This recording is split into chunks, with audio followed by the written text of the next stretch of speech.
For centuries, it has haunted the dreams of explorers, fueled the plots of Hollywood blockbusters, and shrouded the land of the pharaohs in an aura of deadly mystery. The Pharaoh's Curse.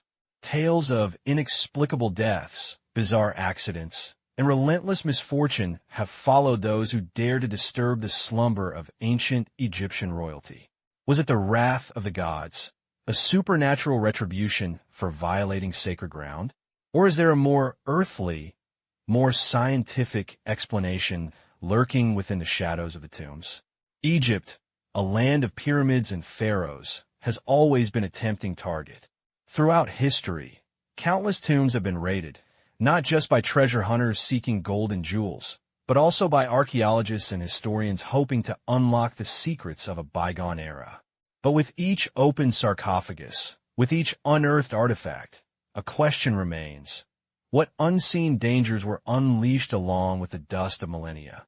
In this documentary, we'll delve into the heart of the legend, venturing deep inside the Valley of the Kings.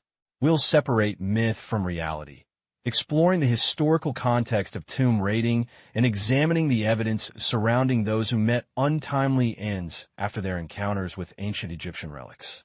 But we won't stop there. We're about to embark on a scientific investigation, using cutting-edge technology and microbiological analysis to uncover a startling truth.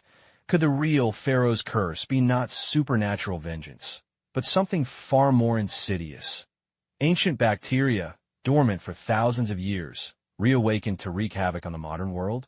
Prepare to challenge your beliefs as we unearth the real story behind the legend, a story of science, history, and the hidden perils of disturbing the dead. The year is 1922. The world holds its breath, captivated by the discovery of Tutankhamun's tomb in the Valley of the Kings. But excitement soon mingled with unease. Whispers began, whispers of a curse. A pharaoh's curse. For centuries, tales had circulated among locals and early explorers, dark warnings against disturbing the slumber of the ancient rulers. These weren't just stories.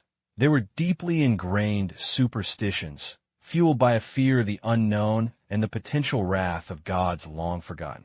The opening of Tutankhamun's tomb, untouched for over 3,000 years, ignited these fears. Before sophisticated scientific analysis, any misfortune following an archaeological expedition was swiftly attributed to the curse.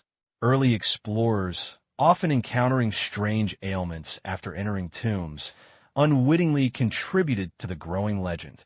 The oppressive silence within these ancient chambers, the sheer age of the artifacts, and the mummified remains all fostered an atmosphere ripe for supernatural interpretation. The hieroglyphs themselves, indecipherable to most, were seen not as historical records, but as cryptic warnings, seals against intruders. This wasn't merely fear, it was a primordial dread, a sense of violating something sacred, something powerful beyond human comprehension. The curse became a convenient explanation for illness, accidents, even death, transforming archaeological expeditions into perilous ventures, steeped in mystery and shrouded in dread. The stage was set for a legend that would grip the world for decades to come. The curse found its most potent symbol in the tragic demise of Lord Carnarvon, the wealthy benefactor who funded Howard Carter's expedition. Just months after the grand opening of Tutankhamun's tomb in February 1923, Carnarvon fell ill. A seemingly innocuous mosquito bite on his cheek became infected, leading to pneumonia and, ultimately, death on April 5, 1923. The timing was chilling. Almost immediately, the rumors amplified into a full-blown media frenzy. Sensationalist headlines screamed of the Pharaoh's revenge. The fact that Carnarvon died in Cairo's Continental Savoy Hotel, precisely where the discovery was announced, only added fuel to the fire. The story became a global phenomenon, embellished with tales of Cairo plunging into darkness the moment Carnarvon died, his favorite dog back in England howling and dropping dead at the same instant, and a strange series of accidents plaguing those involved in the excavation. These details, often exaggerated and embellished, solidified the legend in the public consciousness. The press painted Carnarvon as a victim, a martyr to the insatiable human desire to uncover the past, punished for his hubris by a vengeful ancient power. The death was no longer a simple case of infection. It became irrefutable proof of the curse's terrifying reality. This single event transformed a collection of superstitions into a widely accepted truth, forever linking the discovery of Tutankhamun with a legacy of misfortune and death. It cemented the Pharaoh's curse as a cultural touchstone, a chilling reminder of the potential consequences of disturbing the past. While the world remained captivated by the mystique of the Pharaoh's curse, a quiet revolution was brewing. Some began to question the supernatural explanations, seeking more rational answers to the illnesses and deaths associated with tomb expeditions. The dawn of the 20th century brought with it advancements in microbiology and a growing understanding of disease. Scientists began to consider the possibility that the dangers of ancient tombs were not supernatural, but biological. Perhaps the sealed environments harbored unseen, potent pathogens, preserved for millennia.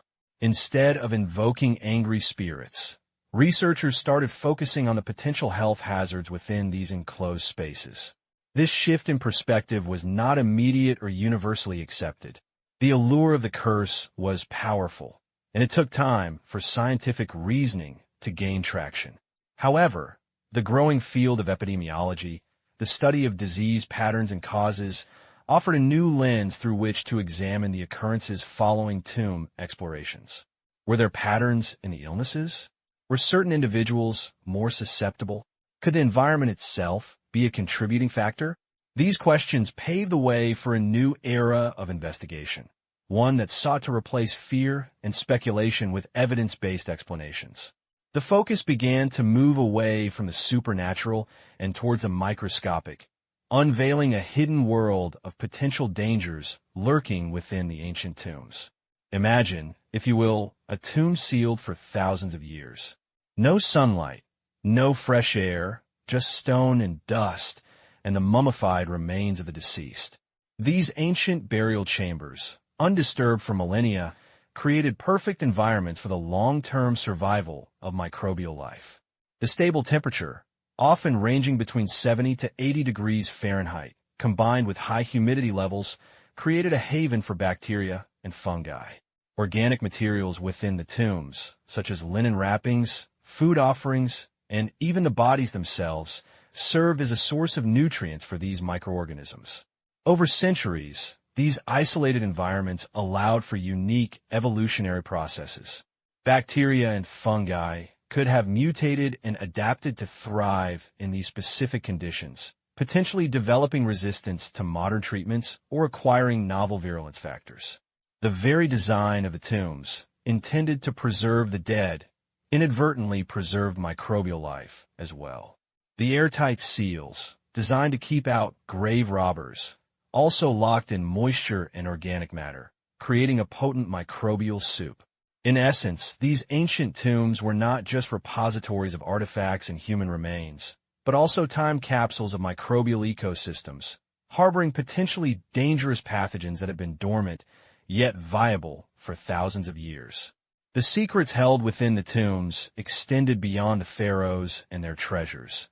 They included a hidden world of microscopic life, waiting to be awakened.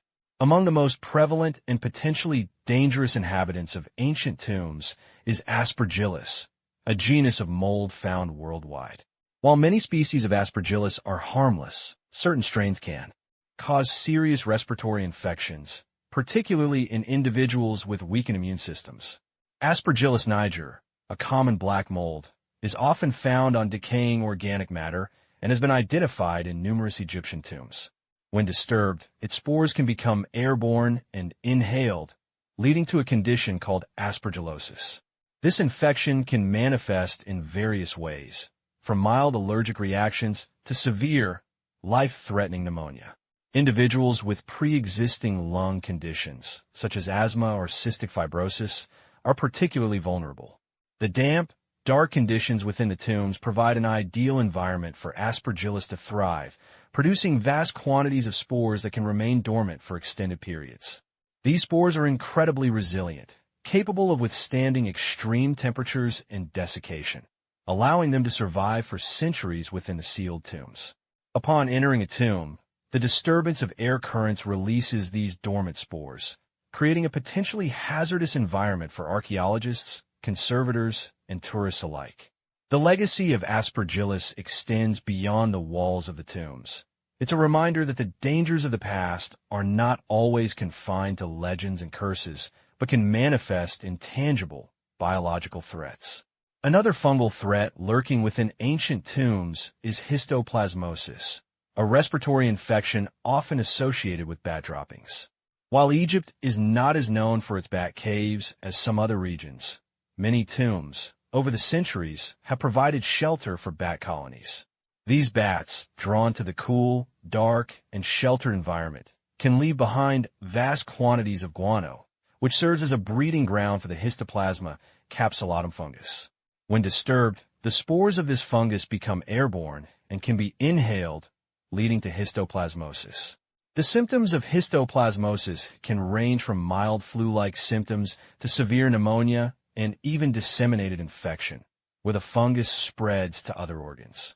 Individuals with weakened immune systems are particularly vulnerable. The connection between bats and histoplasmosis has been well documented in cave exploration, and the same risks can apply to tomb expeditions.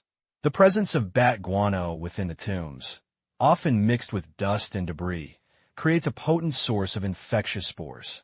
While not as commonly highlighted as Aspergillus, histoplasmosis represents another significant biological hazard associated with exploring these ancient sites. It underscores the importance of proper protective measures and a thorough understanding of the potential environmental risks within the tombs. The act of entering and exploring an ancient tomb is, in itself, an act of disturbance. Every footstep, every brush against a wall, every sweep of a brush releases countless dormant spores into the air. These spores, microscopic and invisible to the naked eye, can remain suspended in the air for hours, even days, posing a continuous risk to those within the tomb. The process is simple, yet devastatingly effective. The sudden introduction of fresh air, combined with the movement of bodies, creates air currents that lift the spores from their resting places. These spores then become readily available for inhalation, bypassing the body's natural defenses and reaching deep into the lungs. The density of spores in the air can vary depending on the level of disturbance and the presence of microbial growth. But even a small number of inhaled spores can be enough to trigger an infection, especially in susceptible individuals. This constant exposure to airborne pathogens highlights the importance of proper ventilation and respiratory protection during tomb explorations. Without adequate measures, every breath becomes a gamble, a potential pathway for ancient microbes to reclaim the bodies of the living. It's a stark reminder that the allure of the past comes with inherent risks, risks that must be understood and mitigated to ensure the safety of those who dare to uncover its secrets. While exotic fungi often dominate the discussion of tomb-related illnesses, a more familiar and perhaps even more insidious threat also lurks within these ancient chambers, Staphylococcus aureus. This bacterium, commonly found on human skin and in the environment, can cause a wide range of infections, from minor skin irritations to life-threatening sepsis. The twist? In the isolated environments of ancient tombs, Staphylococcus aureus may have evolved into antibiotic-resistant strains. The prolonged absence of human contact, coupled with the presence of antimicrobial substances produced by other microorganisms, could have driven the selection of resistant variants. These ancient strains of Staphylococcus aureus might possess unique genetic characteristics that make them particularly difficult to treat with modern antibiotics. The presence of mummified remains and ancient textiles provides a potential reservoir for these bacteria, allowing them to persist for centuries. The disturbance of these materials can release Staphylococcus aureus into the air, exposing those exploring the tomb to a familiar foe with a potentially deadly advantage. The possibility of encountering antibiotic-resistant bacteria in ancient tombs underscores the importance of understanding the microbial evolution that can occur in isolated environments. It serves as a cautionary tale about the unexpected consequences of disturbing the past and the enduring threat of even the most common pathogens. The romantic image of the intrepid archaeologist, brushing dust off a sarcophagus with reckless abandon, is a far cry from the reality of modern excavation. Today, safety is paramount. The lessons learned from the past, the whispered tales of sudden illnesses following tomb entries, have led to rigorous protocols designed to protect those who dare to delve into the past. No longer do researchers simply stroll into a newly discovered tomb. Now, initial entry involves extensive atmospheric testing, checking for oxygen levels, dangerous gases like methane, and, of course, airborne particles that could harbor ancient pathogens. Personal protective equipment, or PP, is standard issue. Think Tyvek suits, respirators equipped with HEPA filters to block out even the smallest microorganisms, and gloves that seal out any potential contact. These aren't just precautions, they're a lifeline. Before any object is touched, before any artifact is moved, meticulous sterilization procedures are enacted. Instruments are autoclaved, surfaces are treated with powerful disinfectants, and air purification systems scrub the environment. Soil samples are carefully collected and sent to labs for extensive analysis.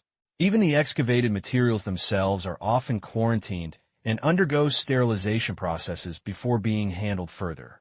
It's a slow, deliberate process, a stark contrast to the Indiana Jones-esque imagery of the past, but it's a process driven by science and a deep respect for the potential dangers, both seen and unseen, lurking within these ancient spaces. These safety protocols are not just about protecting the individuals working on the site. They're about preserving the integrity of the research itself, ensuring that findings are not contaminated by modern microbes. Every step is carefully documented, every precaution meticulously followed, as scientists strive to unlock the secrets of the past while safeguarding the health of the present. Let's turn our attention to the tomb of Sennacherib, a foreman in the royal tombs in Deir el-Medina, dating back to the 19th dynasty, around 1250 BC. Sennacherib's tomb, discovered in 1886, is renowned for its vibrant, incredibly well-preserved wall paintings. But beyond the artistry, what can it tell us about the potential for ancient pathogens? Modern researchers have undertaken detailed analyses of the tomb environment, focusing on air quality, soil composition, and even the surfaces of the mummified remains themselves.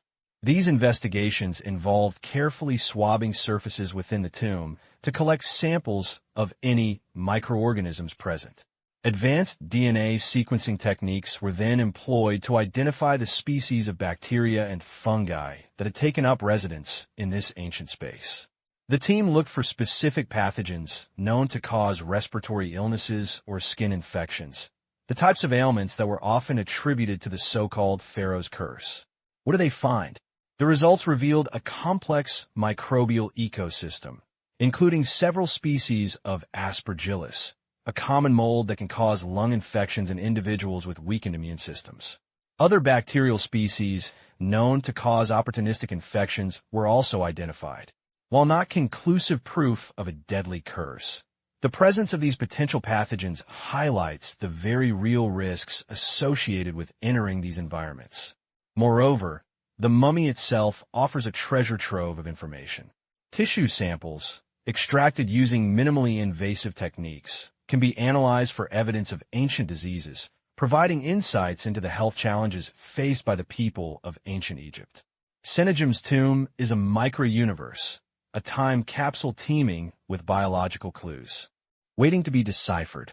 Now, an unexpected twist in our investigation. Could our modern obsession with cleanliness actually be working against us? Enter the hygiene hypothesis. This theory suggests that reduced exposure to microbes in early childhood, thanks to widespread use of antibiotics, sanitizers, and sterile environments, can actually weaken our immune systems. In essence, our bodies aren't being trained to recognize and fight off a wide range of pathogens. The hypothesis, popularized by immunologist David Strachan in 1989, initially focused on explaining the rise of allergies and asthma, but its implications extend much further. Consider this. Individuals who grew up in rural environments, exposed to a greater diversity of microbes in the soil and air, may have a stronger immune response compared to those raised in sterile urban settings.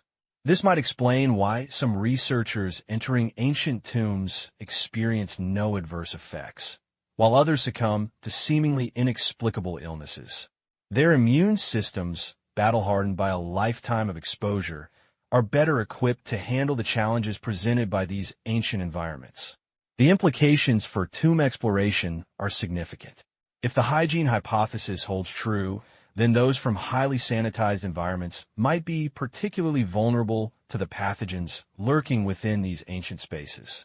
Perhaps a more balanced approach is needed, one that acknowledges the importance of hygiene while also recognizing the vital role of microbial exposure in building a robust immune system.